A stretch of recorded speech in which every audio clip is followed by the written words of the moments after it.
Friends আজকে রয়েছে six pack. লোকে বডি বিল্ডিংয়ে সিক্স প্যাক পায়, কিন্তু বাঙালি থালিতে সিক্স প্যাক। কী রয়েছে? সাদা ভাত, তার উপরে কী রয়েছে?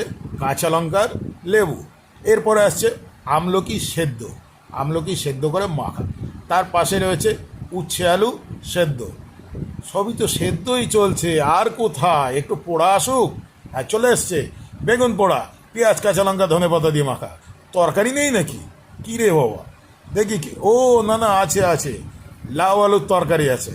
তারপরে আরেকটা দেখি না, কোনো যদি তরকারি পাই। হ্যাঁ আছে, কাঁচকলা আলুর রসা। এরপরে মাছ কি দেবে না বাঙালিকে আজকে? দেখি তো, না না না, মাছও আছে, মাছ পাতুরি আছে। বললাম না কি মাছ, শুধু একটু বললাম মাছ পাতুরি। তারপরে বাঙালি সেই প্রিয় জিনিস, হ্যাঁ, চাঁদ, সেই চাঁদের যার নেই কোনো দাগ। সো ফ্রেন্ডস, আজকে সিক্স প্যাক থাকলো। Bye bye. প্লিজ একটু লাইক শেয়ার